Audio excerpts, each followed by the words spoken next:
ఈ రోజు దేవుడు మనతో చెప్పేది ఇదే.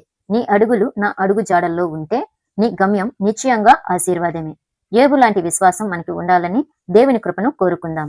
యోబు గ్రంథము 23వ అధ్యాయం 11వ వచనం చదువుకుందాం.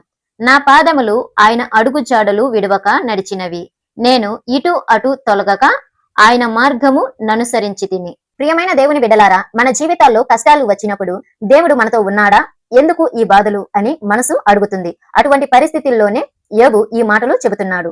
అన్ని కోల్పోయిన శరీరంలో నొప్పి ఉన్న యోబు దేవుని మార్గాన్ని విడవలేదు. ఈ వాక్యంలో అతని విశ్వాసం, విధేయత స్పష్టంగా కనిపిస్తుంది.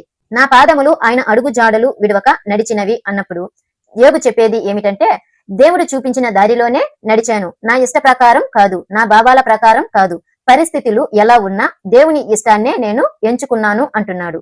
నేను ఇటు అటు తొలగక అంటే సమస్యలు వచ్చినప్పుడు, ఆస్తి నష్టం కలిగినప్పుడు, యోబు కుమారులు కుమార్తెలు ఎవరు చేరదీకపోయినా, యోబు దేహమంతా కురుపులతో నిండి ఉన్నా, ఒక్క పూట ఆహారం తినడానికి కూడా లేదు. అటువంటి పరిస్థితుల్లో కూడా దేవునిని వదిలిపెట్టలేదు, తప్పు దారిలో నడవలేదు, పాప మార్గములోకి వెళ్ళలేదు.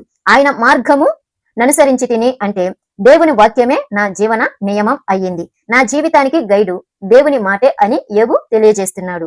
యోబు జీవితం మనకు ఒక గొప్ప పాఠం చెబుతుంది. దేవుడు మౌనంగా ఉన్నట్లు అనిపించినా ఆయన మార్గం ఎప్పుడూ సత్యమే.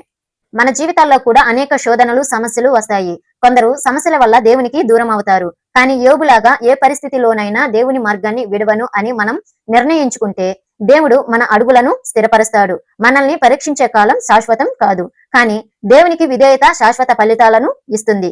ఈ రోజు దేవుడు మనతో చెప్పేది ఇదే. నీ అడుగులు నా అడుగు జాడలలో ఉంటే నీ గమ్యం నిశ్చయంగా ఆశీర్వాదమే. యోబు లాంటి విశ్వాసం మనకి ఉండాలని దేవుని కృపను కోరుకుందాం. ఈ వీడియోలోని మాటలు మీకు ఎలా అనిపించింది? ఈ మాటలు మీకు నచ్చినట్లయితే లైక్ చేయండి. మరిన్ని వీడియోస్ కోసం మన ఛానల్ ని సబ్స్క్రైబ్ చేసుకోండి. దేవుని కృప మీకు అందరికీ తోడై ఉండును గాక. ఆమేన్.